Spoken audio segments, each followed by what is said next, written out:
The neighborhood of Maplewood Lane was the epitome of suburban perfection. Every lawn was meticulously manicured, every mailbox identical, and the streets were so quiet you could hear a pin drop. It was the kind of place where people took pride in uniformity, where individuality was frowned upon, and where the Homeowners Association, HOA, ruled with an iron fist. At the helm of this dictatorship was Margaret Hargrove, a woman whose obsession with control was matched only by her love for her clipboard. Margaret wasn't just the HOA president. She was the self-appointed queen of Maplewood Lane. She had a knack for appearing the moment anything deviated from her strict vision of perfection. Her list of rules was exhaustive, ranging from the color of your front door to the type of flowers you could plant in your garden. It was suffocating, but most residents complied, too afraid to challenge her authority. That was until Alex Carter moved in. Alex was a single father of two, a freelance graphic designer who had chosen Maplewood Lane for its reputation as a safe, family-friendly community. He had no intention of causing trouble. All he wanted was a peaceful place to raise his kids, Lily and Max. But Alex was also a man who valued his freedom, and he wasn't about to let anyone, especially someone like Margaret, tell him how to live his life. The trouble started innocently enough. Alex had always dreamed of having a treehouse for his kids. Not just any treehouse, but a grand, whimsical structure that would be the envy of the neighborhood. He spent weeks designing it, carefully selecting materials, and even enlisted the help of his best friend, Jake, a contractor with a knack for bringing Alex's wild ideas to life. The treehouse was a masterpiece. It had a rope bridge, a slide, and even a small balcony with a telescope for stargazing. Lily and Max were over the moon, spending every afternoon playing in their new fortress. For Alex, it was a symbol of the childhood he wanted to give his kids, a childhood filled with adventure and imagination. But Margaret saw it differently. The morning after the treehouse was completed, Alex woke up to find a bright yellow violation notice taped to his front door. The notice declared the treehouse an unauthorized structure and demanded its immediate removal. Alex was furious. He had read the HOA guidelines cover to cover before starting the project, and there was no mention of treehouses. He decided to ignore the notice, confident that Margaret had no grounds to enforce it. That was his first mistake. 2 days later, Margaret showed up at his doorstep, flanked by 2 other HOA board members. She didn't bother with pleasantries. "Mr. Carter, you were notified that your treehouse violates HOA guidelines. Yet it remains. I'm afraid we'll have to issue a fine." Alex crossed his arms, his patience wearing thin. "A fine for what?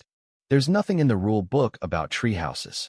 Margaret's lips curled into a tight, humorless smile. "The rule states that any unapproved exterior modifications must be submitted for review. You didn't submit a request.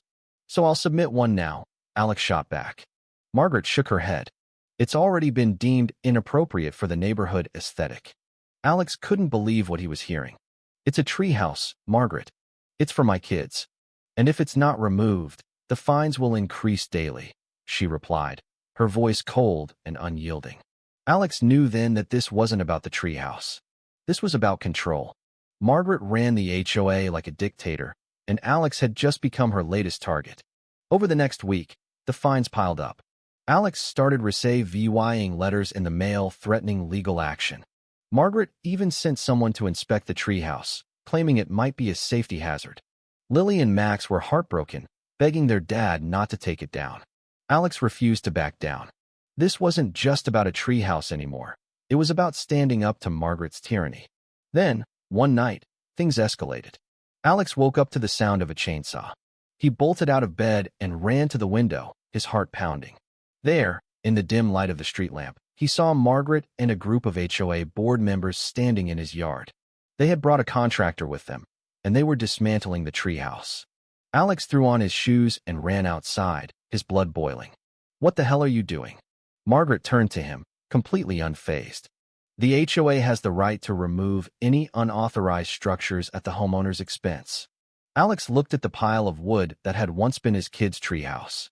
The bolts lay scattered across the grass like shattered evidence of Margaret's pettiness. The neighborhood was silent, everyone watching from behind their curtains, too scared to intervene. Alex clenched his fists, his voice trembling with rage. You have no right. Margaret smirked. We have every right. Alex wanted to scream, to argue, but then a different thought entered his mind, a thought so petty, so ridiculous, that it made him grin despite his rage. If Margaret thought a treehouse was bad, oh, she had no idea what was coming. The next morning, Alex called Jake. I need your help with something. Jake laughed. What now? Another treehouse? No, Alex said, a mischievous glint in his eye. Something bigger. Much bigger. Over the next few weeks, Alex and Jake worked tirelessly on their new project. They scoured the internet for old amusement park rides, eventually finding a vintage Ferris wheel for sale. It was massive, towering, and exactly what Alex needed to make his point. The day the Ferris wheel arrived was unforgettable. A massive flatbed truck rolled into Maplewood Lane, carrying the disassembled parts of the towering structure. Neighbors peered through their curtains, whispering amongst themselves. Some came outside, pretending to water their lawns just so they could get a better look. Margaret, however, stormed out of her house, marching straight toward Alex with the speed of a woman who had spent years perfecting her outrage. What is this? She demanded, her voice already reaching that shrill tone that made people instinctively back away. Alex crossed his arms and gave her the most innocent look he could muster. A Ferris wheel. Margaret's eyes widened, her face turning red. A Ferris wheel? This is a residential neighborhood, not a carnival. Alex shrugged. I checked the HOA rules. There's nothing in there about amusement park rides. Margaret opened and closed her mouth like a fish gasping for air. She had nothing. Alex had gone through the rule book line by line. No rules against treehouses? Sure. No rules against Ferris wheels? Even better. By the time they finished assembling the Ferris wheel, it was a thing of beauty.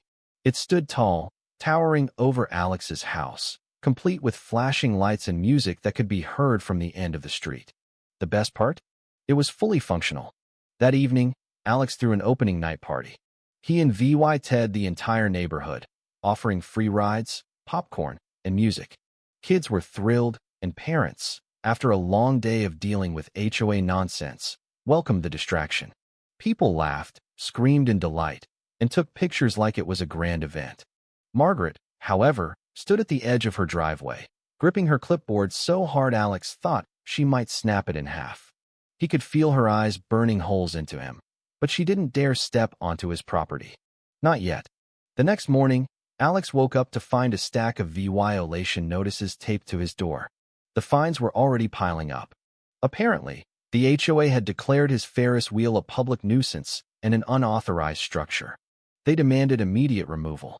Alex smiled as he read through the letters. He was expecting this. Margaret knocked on his door an hour later, clipboard in hand. Alex didn't even wait for her to speak. No. Margaret blinked, thrown off. Excuse me. No. Alex repeated. I'm not taking it down. Margaret huffed, flipping through her papers. This is a serious matter.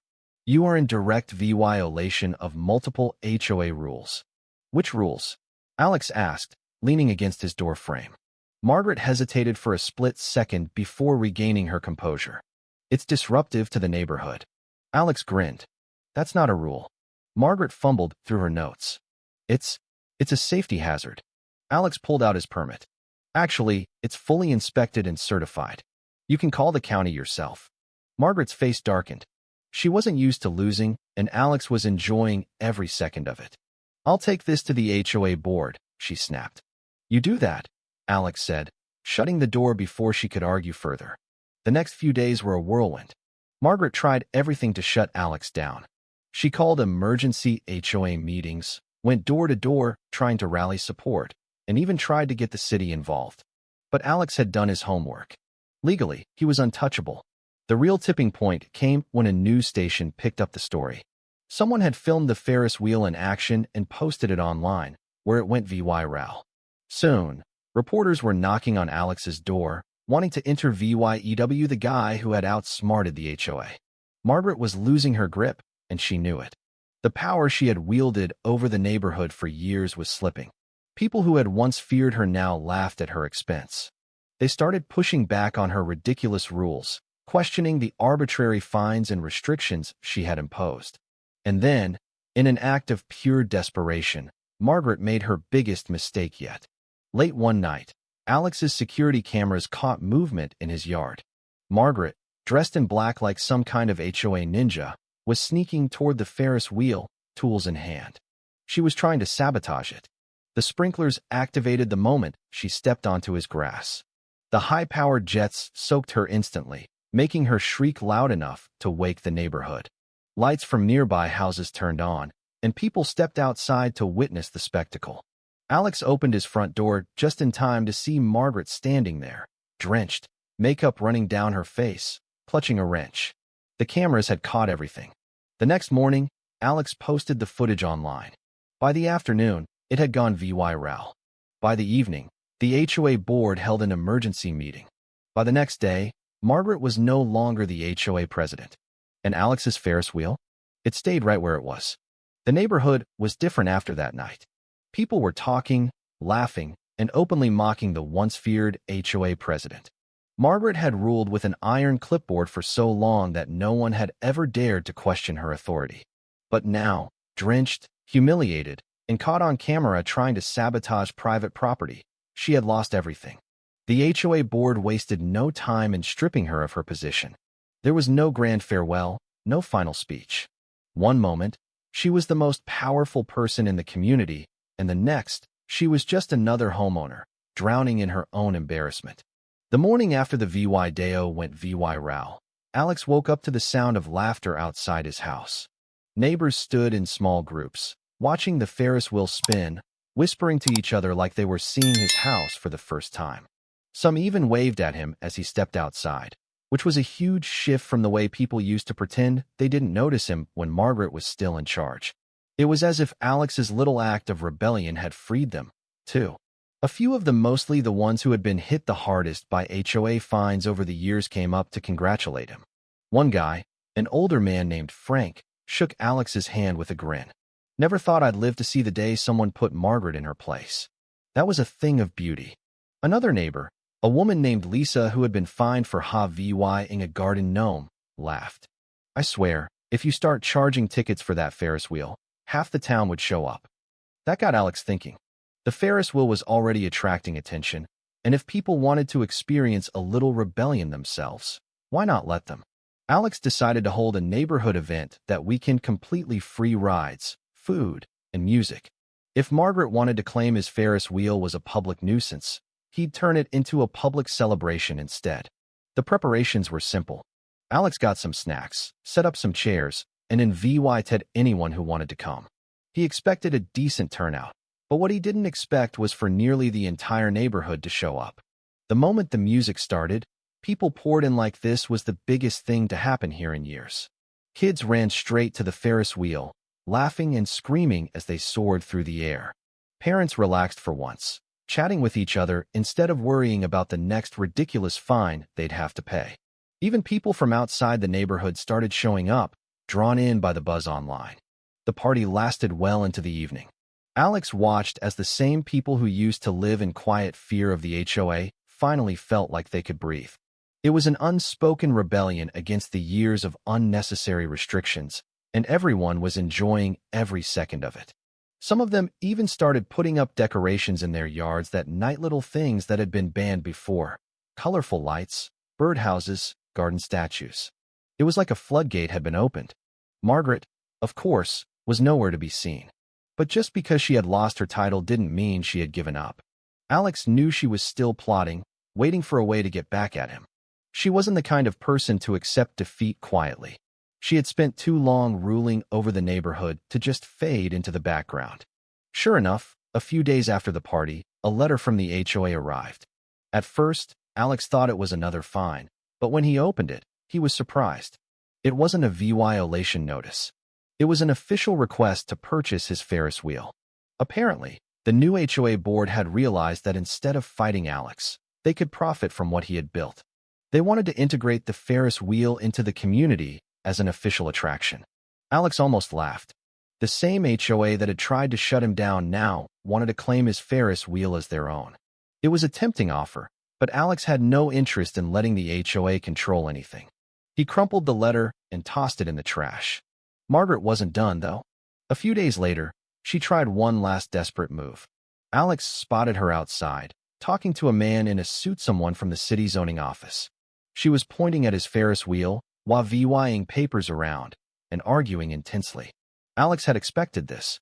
She had lost in the HOA, so now she was trying to use city regulations against him. He watched as the city official walked up to his door, professional but clearly exhausted. "Sir, we've received complaints about your Ferris wheel. There are concerns about safety and zoning regulations." Alex smiled and handed him a thick folder. "I figured this might happen. Here's everything you need: permits, safety inspections, noise level reports. Everything's within legal limits." The official flipped through the paperwork, nodding as he read. After a while, he sighed. "Looks like you're in the clear." Margaret, who had been watching from the sidewalk, practically turned purple. "You can't be serious. This is a hazard. It's a disgrace to the neighborhood." The official gave her a tired look. "Ma'am, I've reviewed the paperwork. It's all legal."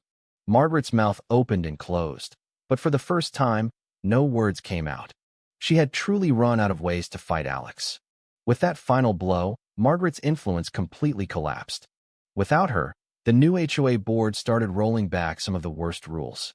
The constant fines stopped, people started decorating their houses the way they wanted, and the neighborhood became a place people actually enjoyed vying in.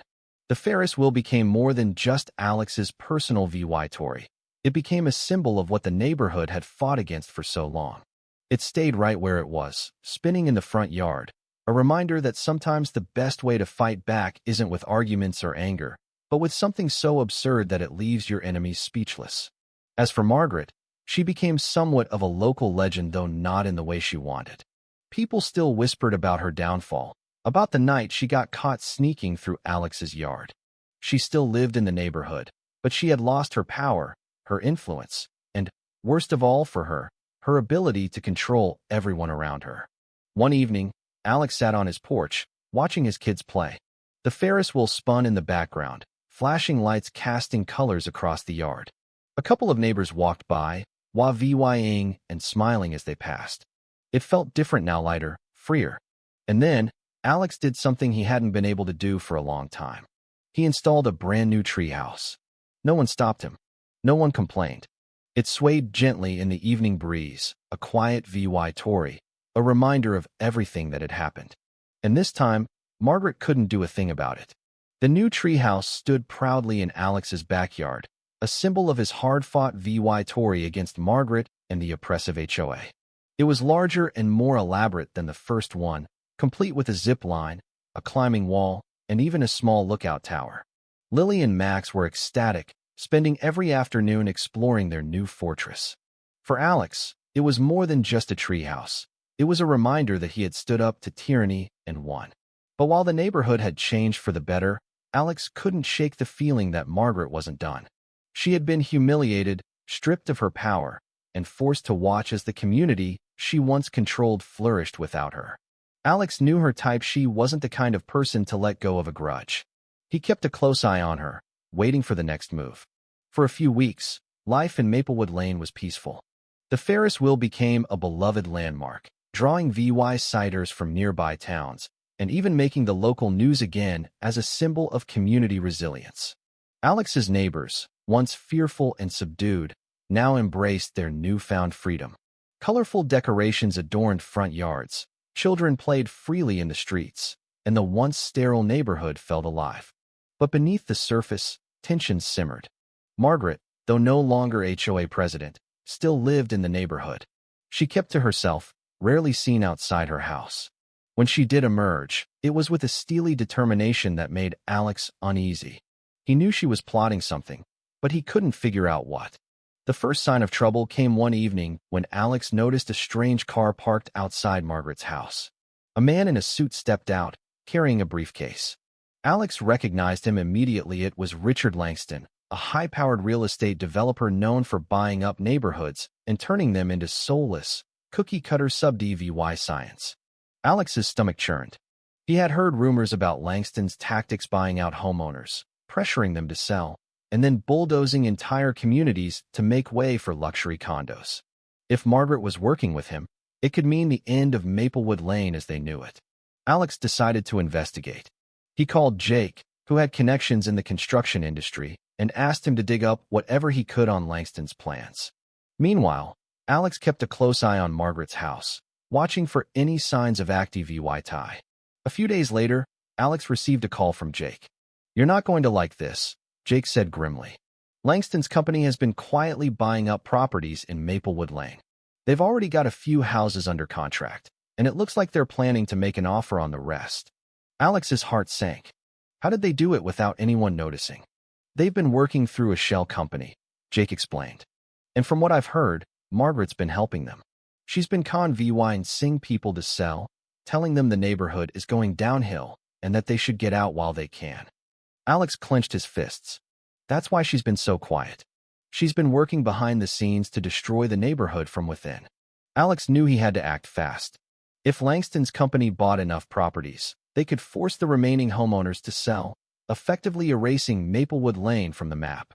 He called an emergency meeting with his neighbors, inviting everyone to his backyard to discuss the threat. That evening, the backyard was packed.